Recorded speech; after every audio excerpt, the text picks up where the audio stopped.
Yang pertama, dinamika populasi.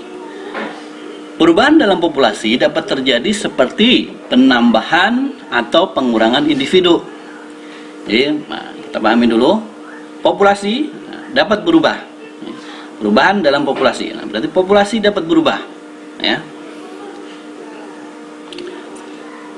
Seperti penambahan, ya enggak? Kalau populasi itu ditambah, berubah enggak?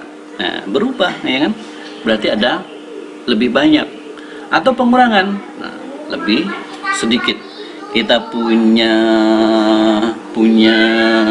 sendok 3 biji, kalau ditambah berubah jadi lebih banyak. Kalau dikurangi, kalau hilang, berubah juga menjadi lebih sedikit, ya. Jadi ada penambahan ataupun pengurangan, ya. Bisa juga perubahan struktur umur, perubahan komposisi genetik. Tadinya masih anum, ya kan? Oh, ini kelompok yang masih anum, masih anak-anakan, berubah menjadi kelompok tiang atau pancang ataupun pohon. Nah, ini perubahan, ya. Populasi berubah, jadi tidak tetap populasi itu. Kemudian komposisi genetiknya tadi diisi oleh hanya satu satu jenis durian lokal gitu ya. Nah, hanya durian lokal. Kemudian masuklah bibit-bibit unggul, muncullah durian-durian baru, ya kan? Durian montong, durian musangking dan sebagainya. Perubahan komposisi genetik. Jadi bisa berubah juga di dalam suatu populasi. Kemudian perubahan-perubahan yang terjadi di dalam populasi tersebut, nah inilah yang disebut dengan dinamika populasi. Nah, jadi populasi bisa berdinamika, ya. Jadi bisa bertambah, bisa berubah, berkurang, bisa struktur umurnya itu berubah, kemudian komposisi genetiknya juga bisa berubah. Nah, faktor penentu dari ukuran populasi. Nah, ini maksudnya mungkin faktor penentu dari perubahan populasi tadi ya. Faktor penentu dari perubahan populasi.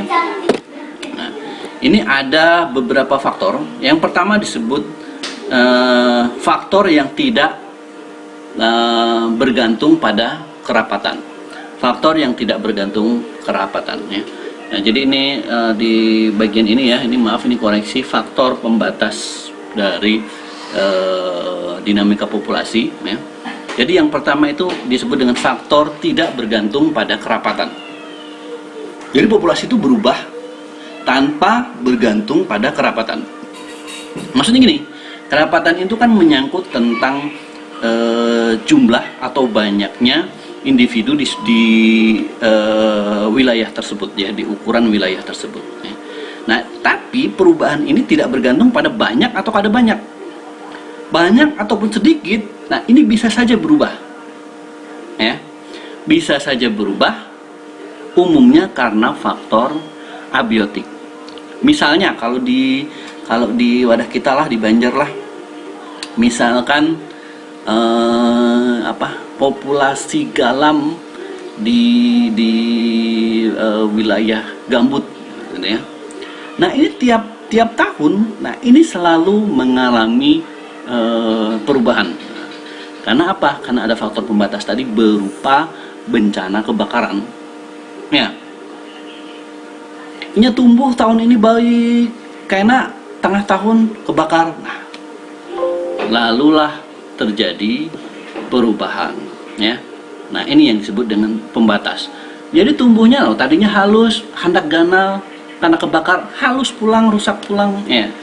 Nah, ini disebut dengan faktor pembatas yang tidak bergantung kepada kerapatan.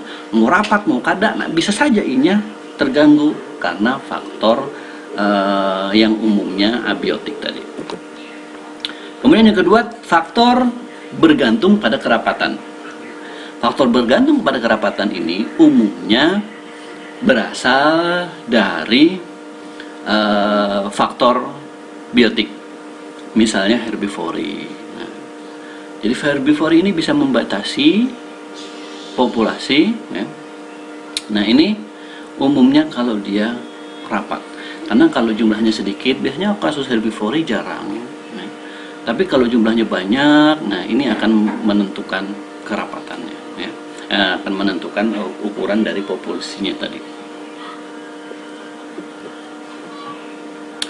Nah, ini adalah contoh bagaimana bagaimana faktor yang tidak bergantung kerapatan tadi mengganggu. Nah, ini terjadi kebakaran hutan, ya. Ini kebakaran hutan, jadi habis dia, ya. Mau rapat mau nggak rapat, nah ini bisa habis si populasinya. Rapat habis, kada rapat bisa habis juga, ya. Nah, ini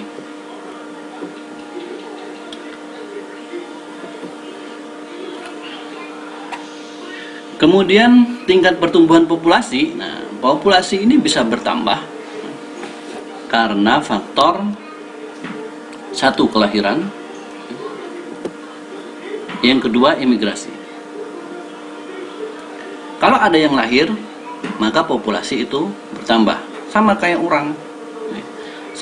orang, kalau ada kelahiran di kampung, tadinya penduduk 100 orang, nang melahirkan 5 orang, nah bertambah jadi 105 orang. Nah, ini menentukan populasi, ya. Jadi populasinya tumbuh, bertambah banyak, ya. Nah, ini populasi bertambah karena kelahiran. Yang kedua, imigrasi. Faktor imigrasi, perpindahan dari luar ke dalam. Oh, di kampung ini tadinya 100 orang, ya. Di kampung ini tadinya 100 orang karena kebanyakan orang sudah pindah domisili, kebanyakan begawi ke luar, ke Jakarta. Sekali kena COVID, nah pada mudikan itu karena ampihan begawi. Pada mudik ke kampung pengen kumpul keluarga. Nah, di kampung menjadi bertambah karena tadi dari luar masuk ke dalam, ya. Nah, ini yang disebut dengan imigrasi. Juga akan menambah populasi. Kemudian populasi juga bisa berkurang. Nah, ini karena pertama, kematian. Berkebalikan dengan kelahiran, maka penyebab penurunan adalah kematian, ya loh. Kita lewatilah, kada usah dibahas lebih lanjut. Nah, kemudian emigrasi, dari dalam keluar, ya. Dari dalam keluar. Oh, misalkan si Wati, nah si Wati tetamu lawan orang dari kampung lain, nah, lalu menikah, lalu dibawalah ke tempat si kampung suaminya, maka terjadi perpindahan dari dalam populasi keluar populasi, maka di dalam populasi itu terjadi pengurangan, ya. Nah, ini bisa mengurangi populasi. Kalau di tumbuhan kayak mana? Imigrasi atau emigrasinya? Memang tumbuhan kawa berjalan. Nah, ini ada tumbuhan yang merasa kepanasan di tempat dia, lalu pindah dia ke gunung. Nah, kan tidak pernah kalau tumbuhan itu berjalan, gitu ya. Maka bagaimana imigrasi dan emigrasi pada tumbuhan? Nah, imigrasi pada tumbuhan bisa saja kita kategorikan seperti masuknya penanaman tumbuhan, kegiatan-kegiatan penghijauan dari luar ke dalam, seperti kasus tadi yang kita contohkan di awal perubahan genetik, ya.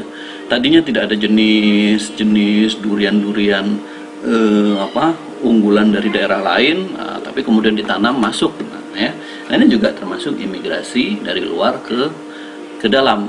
Jadi kita membawa benih ke dalam suatu kawasan, nah itu akan menambah populasi di kawasan tersebut. Kalau emigrasi bagaimana? Nah, bisa jadi kalau kita mengeluarkan, ya, ataupun misalnya kasus pada tumbuhan air dia terbawa oleh arus, nah terbawa oleh arus lalu berpindah, gitu ya. Kira-kira seperti itu kalau yang terjadi pada tumbuhan.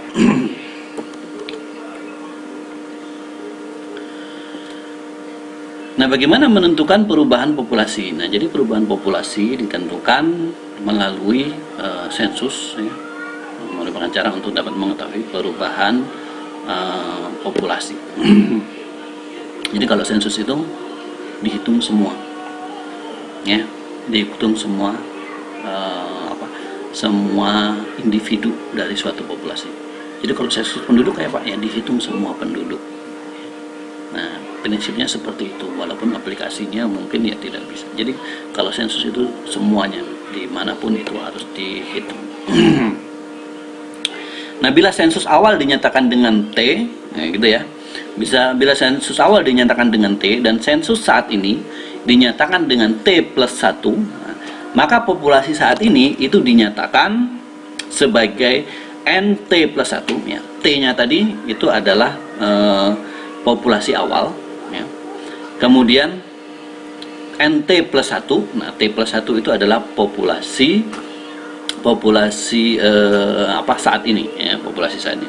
Jadi NT plus 1, N itu adalah populasi, NT plus 1, populasi saat ini sama dengan populasi awal ditambah tingkat kematian, kemudian dikurangi kelahiran, dikurangi kematian, ditambah imigrasi, dan dikurangi dengan emigrasi. Jadi yang bersifat menambah ini bernilai positif, yang bersifat mengurangi atau menurunkan populasi itu bernilai negatif, ya. Kematian dan emigrasi bernilai negatif. Kelahiran dan imigrasi bernilai positif. Jadi populasi saat ini adalah populasi awal ditambah dengan kematian dikurang dengan ditambah kelahiran dikurang kematian ditambah imigrasi dan dikurang emigrasi. Oke, sebelum kita lanjut, nah ini review, ya. Apakah yang dimaksud dengan imigrasi, emigrasi, sensus, dan sampling? Tuliskan jawaban Anda di kolom komentar, ya, masukkan di dalam kolom komentar.